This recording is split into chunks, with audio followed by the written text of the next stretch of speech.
নমস্কার, আমি সোনাঙ্কার। কেমন আছেন সবাই? গল্প বাই সোনাঙ্কারে আপনাদের স্বাগত জানাই। চলে এলাম আপনাদের জন্য নতুন আরো একটি গল্প নিয়ে। তবে আজকের গল্পটি ভিন্ন দেশের। আমাদের দেশে যেমন বিভিন্ন স্বাদের অনেক রূপকথা রয়েছে, ঠিক তেমনি অন্য দেশেরও খুব মজার মজার রূপকথা রয়েছে। সেখান থেকেই একটা গল্প তুলে আপনাদের শোনানোর চেষ্টা করছি। আজকের গল্পের নাম তুষারিণী আর 7 বামনের গল্প। তখন শীতের মাঝামাঝি, সাদা পালকের মতো বরফ আকাশ থেকে ঝরে ঝরে পড়ছে। এক রানী তার জানালার ধারে বসে আবলুস কাঠের কাঠামোয় কাপড় পরিয়ে তাতে ছুঁচের কাজ তুলছেন। থেকে থেকে তিনি দেখছেন বরফের দিকে তাকিয়ে। এমন সময় তার আঙুলে ছুঁচ ফুটে গেল আর 3 ফোঁটা রক্ত গড়িয়ে পড়ল বরফের উপর। সাদার উপর লাল রক্ত টকটক করছে দেখে রানী নিঃশ্বাস ছেড়ে বললেন, হায়, আমার যদি একটি সন্তান থাকতো, বরফের মতো সাদা, রক্তের মতো লাল আর আবলুসের মতো কালো। এর কিছুদিন পরেই রানীর একটি মেয়ে হলো। তার গায়ের চামড়া বরফের মতো সাদা, তার ঠোঁট রক্তের মতো রাঙা আর তার চুল আবলুস কাঠের মতো কালো। নাম তার তুষারিণী। তুষারিণী যেই জন্মালো, রানীও অমনি মারা গেলেন। 1 বছর যেতে না যেতেই রাজা আবার বিয়ে করলেন। নতুন রানী সুন্দরী, কিন্তু যেমন তার জাত তেমনই তার স্বভাব। কেউ যে তার চেয়ে রূপসী হবে এ তিনি সহ্য করতে পারতেন না। তার একখানি জাদু করা আয়না ছিল। সেই আয়নার সামনে দাঁড়িয়ে তিনি বলতেন, বল দেখি আরশি, দুনিয়ায় কোনজন সবচেয়ে রূপসী? অমনি আয়না জবাব দিত, তোমা চেয়ে দুনিয়ায় কেউ নেই রূপসী। এই শুনে রানী খুশি হতেন, কারণ তিনি জানতেন আয়না সব সময় সত্যি কথা বলে। তুষারিণী এদিকে ক্রমেই সুন্দরী হয়ে বেড়ে উঠছিল। যখন তার 7 বছর বয়স, তখন তার রূপ হয়ে উঠল দিনের আলোর মতো। রানীর চেয়েও সে হয়ে উঠল সুন্দর। সেই সময় একদিন রানী যখন জাদু করা আয়নার সামনে দাঁড়িয়ে বললেন, বল দেখি আরশি, দুনিয়ায় কোনজন সবচেয়ে রূপসী? তখন আয়না জবাব দিলে, তুমি রানী রূপবতী, ছিল না কো তুলনায়। তোমা চেয়ে সুন্দরী তুষারিণী ভুল নাই। শুনে রানী চমকে উঠলেন। হিংসে তার মুখ কালো হয়ে গেল। সেই থেকে তার মন তুষারিণীর ওপর বিরূপ হয়ে গেল। তাকে তিনি ঘৃণা করতে শুরু করলেন। অহংকার আর ঘৃণা দুই তার মনের মধ্যে আগাছার মতো বেড়ে উঠতে লাগলো। শেষে এত বেড়ে গেল যে দিবারাত্রি তার মনে আর শান্তি রইল না। তখন তিনি একজন শিকারীকে ডেকে পাঠিয়ে বললেন, এই মেয়েটিকে বনের মধ্যে নিয়ে যাও। এর চেহারা আর আমি দেখতে চাই না। বনে নিয়ে গিয়ে একে মেরে ফেলে এর খোল যেটা আমায় এনে দেখাবে। শিকারী মেয়েটিকে নিয়ে চলে গেল। কিন্তু যখন সে তার তলোয়ার বার করে মেয়েটির বুকে বিধিয়ে দিতে যাচ্ছে, তুষারিণী কেঁদে বললে, দয়া করো শিকারী, আমায় প্রাণে মেরো না, আমায় ছেড়ে দাও। আমি গভীর বনের মধ্যে চলে যাব, আর কোনোদিন বাড়ি ফিরবো না। মেয়েটি এতই সুন্দরী যে তাকে মেরে ফেলতে শিকারীর মায়া করল। সে বললে, তবে চলে যাও। শিকারী ভাবলে বুনো জন্তুতেই মেয়েটিকে খেয়ে ফেলবে নিশ্চয়ই। তাকে যে নিজের হাতে মেরে ফেলতে হলো না, এইতে তার বুক থেকে একটা গুরু ভার নেমে গেল। ঠিক সেই সময় একটা বুনো শুয়োর ছুটে আসছিল। শিকারী তাকে ধরে মেরে ফেললে আর তার কলজেটা কেটে নিয়ে রানীকে গিয়ে প্রমাণ হিসেবে দেখালো। দুষ্টু রানী সেটাকে নুন দিয়ে মেখে রান্না করে খেয়ে ফেললেন। মনে করলেন তুষারিণী শেষ হয়ে গেছে। তুষারিণী বেচারা যখন দেখলো বনের মধ্যে সে একা, কেউ আর কোনো দিকে নেই, তার বড় ভয় হলো। গাছের পাতা খসে পড়ে, তার শব্দে পর্যন্ত সে ভয়ে আটকে উঠছে। ভয়ের চোখে সে ছুটতে লাগলো ধারালো পাথর টপকে খোঁচা খোঁচা কাটা ঝোপের মধ্যে দিয়ে। তার দুপাশ দিয়ে বুনো জন্তুরা দৌড়তে লাগলো, কিন্তু তার কোনো ক্ষতি করলো না। যতক্ষণ পারে সে ছুটল। তারপর যখন সন্ধ্যা হয় সে একটি ছোট্ট বাড়ি দেখতে পেয়ে তার মধ্যে গিয়ে আশ্রয় নিল। বাড়ির মধ্যে সবই খুব ছোট্ট, কিন্তু সবই পরিষ্কার পরিচ্ছন্ন, সুন্দর। ছোট্ট একখানি টেবিল, তাতে খাবার সাজানো, সাদা চাদরে ঢাকা টেবিল, তার উপর 7খানি খুদে খুদে থালা, কাটা, ছুরি আর জলের পেয়ালা। দেয়ালের গা ঘেঁষে 7খানি ছোট ছোট বিছানা, তার উপর পরিষ্কার সাদা বালাপোষ। তুষারিনীর এত খিদে, এত তেষ্টা পেয়েছিল যে সে প্রত্যেক থালা থেকে একটু একটু করে পরিজ আর রুটি খেয়ে নিলে, আর প্রত্যেক পেয়ালা থেকে একটু একটু করে শরবত চুমুক দিয়ে নিল, যাতে কারোরই কম না পড়ে। তার এতই ক্লান্তি বোধ হতে লাগলো যে সে একটার পর একটা বিছানায় শুয়ে দেখে নিল, কিন্তু কোনোটাতেই তার আরাম হলো না। কোনোটা খুব বড়, কোনোটা বেজায় ছোট। শেষে 7 বিছানাটা তার ঠিক লেগে গেল, সেটায় শুয়ে সে ঘুমিয়ে পড়ল। যখন বেশ অন্ধকার হয়েছে, তখন বাড়ির কর্তারা বাড়ি ফিরল। এরা 7টি বামন। এদের কাজ পাহাড়ের মাটির নিচে খনি খুঁড়ে বার করা। 7টা মোমবাতি জ্বালতেই ঘরে যখন বেশ আলো হয়ে গেল, তারা বুঝলো যে ঘরে কেউ ঢুকেছিল, কারণ ঘরের জিনিসপত্র যেমন ভাবে তারা রেখে গিয়েছিল তা আর তেমন নেই। কেউ এদিক ওদিক করেছে। প্রথম বামন বলল, আমার চৌকিতে কে বসেছিল? দ্বিতীয় বামন বলল, আমার থালা থেকে কে খেয়েছে? তৃতীয় বামন বলল, আমার রুটিকে কামড়েছে। চতুর্থ বামন বলল, আমার পরিচ কে খেয়েছে? পঞ্চম বামন বলল, আমার কাটা নিয়ে কে নাড়াচাড়া করেছে? ষষ্ঠ বামন বলল, আমার ছুরি নিয়ে কে কাটাকাটি করেছে? সপ্তম বামন বলল, আমার পেয়ালা থেকে কে শরবত খেয়েছে?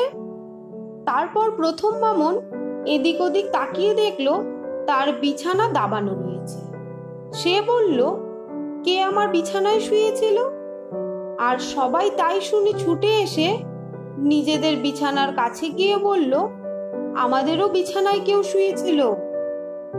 কিন্তু সপ্তম বামন যখন তার বিছানার দিকে তাকালো, সে দেখলো ছোট্ট তুষারিনী তার বিছানায় শুয়ে ঘুমোচ্ছে। সে সেই কথা বলতে আর সবাই দৌড়ে এলো আর মোমবাতি তুলে ধরে তুষারিনীর মুখে আলো ফেলে দেখতে লাগলো। তারা বলল, কি সুন্দরী মেয়েটি। মেয়েটিকে দেখে তাদের এত আনন্দ হলো যে তারা তাকে জাগালো না, ওইখানেই ঘুমোতে দিল।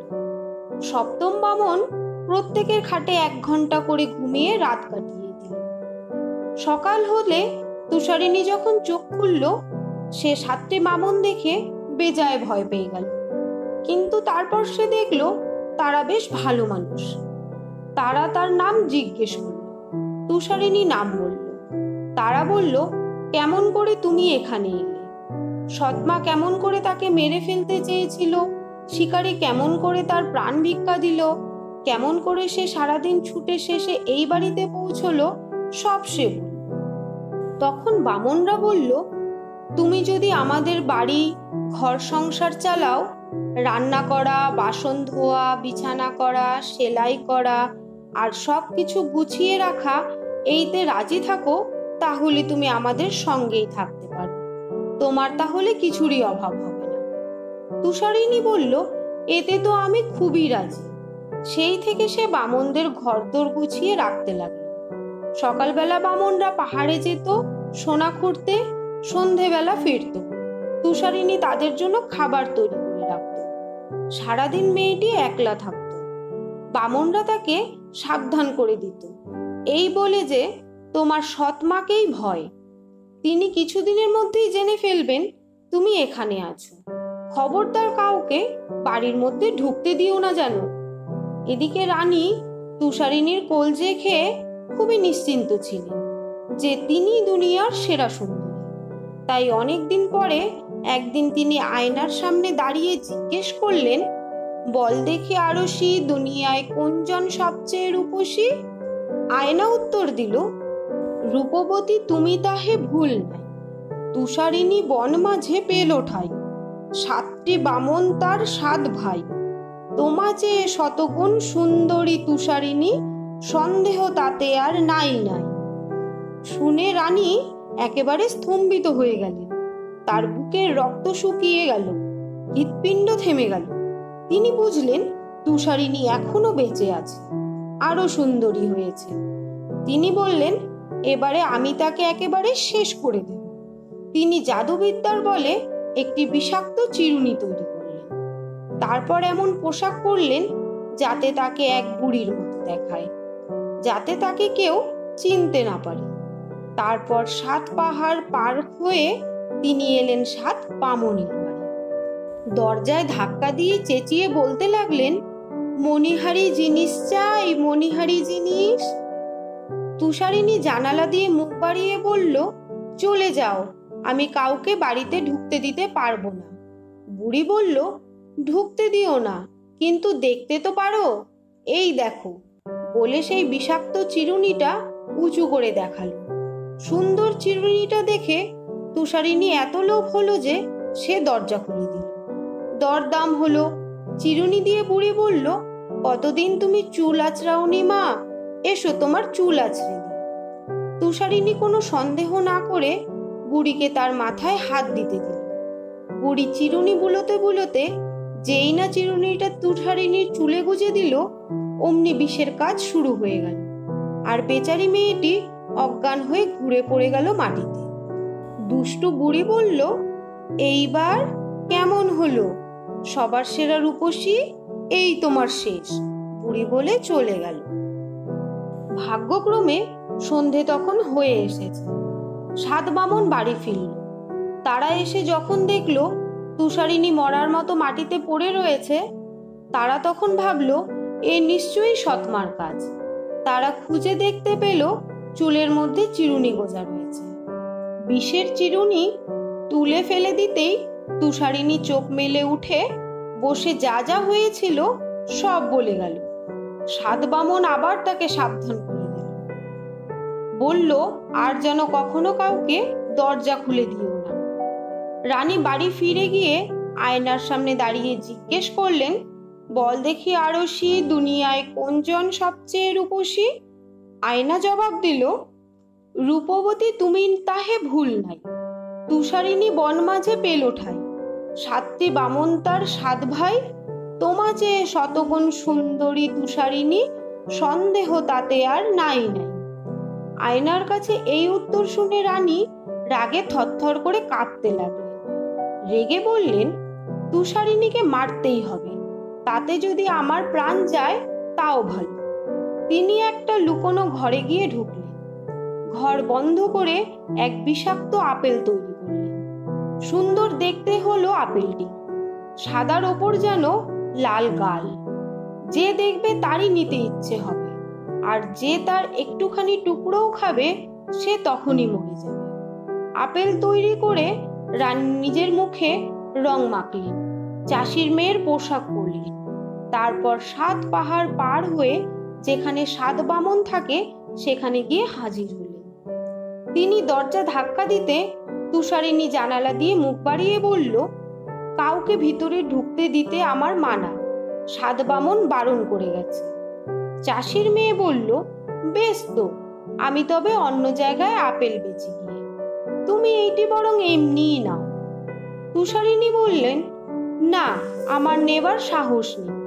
চাষির মেয়ে বলল, তোমার কি ভয় হচ্ছে এই ভেবে যে এটাতে বিষ আছে? এই দেখো, আপেলটাকে 2 টুকরো করে কাটছি, তুমি লাল দিকটা নাও, আমি সাদা দিকটা খেয়ে দেখিয়ে দিচ্ছি। এমন চালাকি করে আপেলটাকে তৈরি করা হয়েছিল যে বিষটা ছিল শুধু লাল দিকটায়। তুষারিণীর আপেলটার ওপর ভারী লোভ। সে যখন দেখলো চাষির মেয়ে আপেলের টুকরো মুখে দিয়ে বেশ চিবোচ্ছে, তাই দেখে সেও হাত বাড়িয়ে বাকি 8খানা নিল। কিন্তু যেই না সেই 8খানা থেকে এক টুকরো কামড়ে মুখে দিয়েছে, অমনি মাটির ওপর ঢলে পড়ে গেল। রানী এক নজর দেখে নিয়ে হা হা করে হাসতে হাসতে বললেন, বরফের মতো সাদা, রক্তের মতো রাঙা, আবলুসের মতো কালো। এবারে আর বামনরা তোকে বাঁচাতে পারবে না লো। রানী বাড়ি ফিরে আয়নার সামনে দাঁড়িয়ে যখন আয়নাকে জিজ্ঞেস করলেন, বল দেখি আরশি, দুনিয়ায় কোনজন সবচেয়ে রূপসী? আয়না জবাব দিল, তোমা চেয়ে দুনিয়ায় কেউ নেই রূপসী। শুনে তার হিংসে ভরা মন শান্ত হল। বামনরা সন্ধ্যাবেলা যখন বাড়ি ফিরল, দেখলো তুষারিণী মাটিতে পড়ে রয়েছে। তার নাক দিয়ে কোনো নিঃশ্বাস বেরোচ্ছে না, তার মৃত্যুই হয়েছে। তারা তাকে তুললো, কোথাও কোনো বিষ আছে কিনা খুঁজে দেখলো, চুল আঁচড়ে দেখলো, জল দিয়ে গা ধুয়ে দেখলো, কিন্তু কিছুতেই কিছু হলো না। মেয়েটি মারাই গেছে, বাঁচবার কোনো আশা নেই। তারা তাকে এক শবাধারে শুইয়ে দিয়ে তার চারিদিকে ঘিরে বসলো। 3 দিন ধরে সবাই মিলে খুব কাঁদলো। তারপর তাকে কবরই দেওয়া হতো, কিন্তু দেখা গেল তুষারিণী মরলেও তার চেহারা একটুও মলিন হয়নি। দেখে মনে হয় সে যেন বেঁচেই আছে, শুধু ঘুমোচ্ছে। গালে পর্যন্ত গোলাপি আভা। কাজেই তারা বললে, কালো মাটির তলায় একে আমরা ঢাকা দিতে পারবো না। তখন তারা একটা কাচের শবাধার তৈরি করল, চারিদিক থেকে যাতে দেখা যায়। তার মধ্যে তারা তুষারিণীকে শুইয়ে উপরে সোনার অক্ষরে তার নাম খোদাই করে দিল, লিখে দিলেও যে সে রাজার মেয়ে। তারপর সেই শবাধার নিয়ে পাহাড়ের ওপর বসিয়ে দিল। পালা করে একজন করে পাহারা দিতে থাকল। পাখিরা এসেও তুষারিণীর জন্য চোখের জল ফেলত। প্রথমে এলো পেঁচা, তারপর এলো দাঁড়কাক, শেষে এলো পায়রা। এইভাবে বহুদিন তুষারিণী শবাধারের মধ্যেই রইল। তার চেহারা একটুও বদলালো না, মনে হতো সে ঘুমোচ্ছে। বরফের মতো সাদা, রক্তের মতো লাল, আর আবলুস কাঠের মতো কালো। একবার হলো কি, এক রাজপুত্র বনের মধ্যে দিয়ে ঘোড়ায় চড়ে যাচ্ছিলেন। যেতে যেতে তিনি বামনদের বাড়ির কাছে এসে পড়লেন। তিনি দেখলেন পাহাড়ের ওপর সেই কাচে মোড়া শবাধার, তার মধ্যে সুন্দরী তুষারিণী। সোনার অক্ষরে যা লেখা আছে তা পড়লেন। রাজপুত্র বামনদের বললেন, এই শবাধারটি আমায় দাও, এর জন্য তোমরা যা চাও আমি দেব। বামনরা বললেন, সারা দুনিয়ায় যত সোনা আছে তার সব দিলেও ওটি দিতে পারবো না। রাজপুত্র বললেন, আমি হাত জোর করে ভিক্ষে চাইছি বামন ভাইরা, ওটি আমায় দাও। তুষারিণীর মুখ এতটাই সুন্দর যে হয়তো রোজ তুষারিণীর মুখ না দেখতে পেলে আমি বাঁচব না। যদি রাজি হও, তোমাদের সবাইকে আমি ভাইয়ের মতো ভালোবাসবো। এত করে বলতে বামনদের দয়া হলো, তারা শবাধারটি দিয়ে দিল। রাজপুত্র তখন তার অনুচরদের ডেকে বললেন, কাঁধে তুলে শবাধারটি নিয়ে যেতে।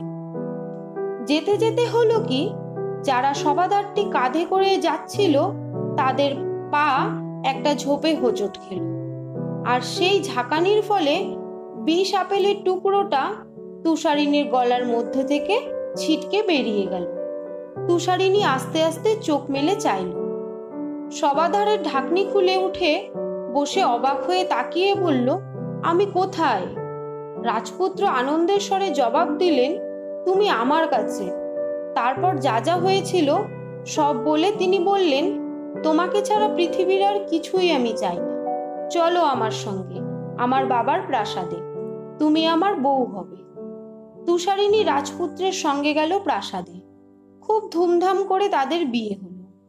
বিয়ের ভোজে তুষারিণীর সৎমাকেও নিমন্ত্রণ পাঠানো হলো। সৎমা ভালো ভালো পোশাক পরে সাজলেন।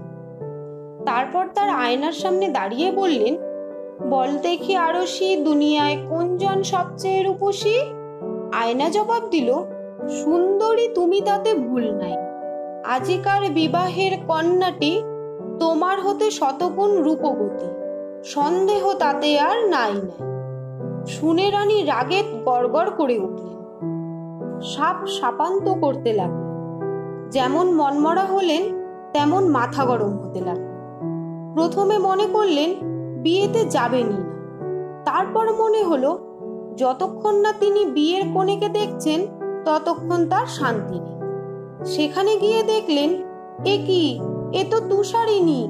রাগে আর ভয়ে সেখান থেকে তিনি নড়তেই পারলেন না। রানীর শাস্তির জন্য রাজা ব্যবস্থা করেই রেখেছিলেন। আগুনে লাল করা লোহার জুতো পরে তাকে নাচতে হবে। রানীকে তাই পরিয়ে দেওয়া হলো, আর সেইভাবে নাচতে নাচতে রানী পড়েই মারা গেলেন। আমার গল্পটি ফুরলো, নটে গাছটি মুড়ল। আমার এই প্রচেষ্টাটি কেমন লাগলো আপনাদের জানাতে ভুলবেন না।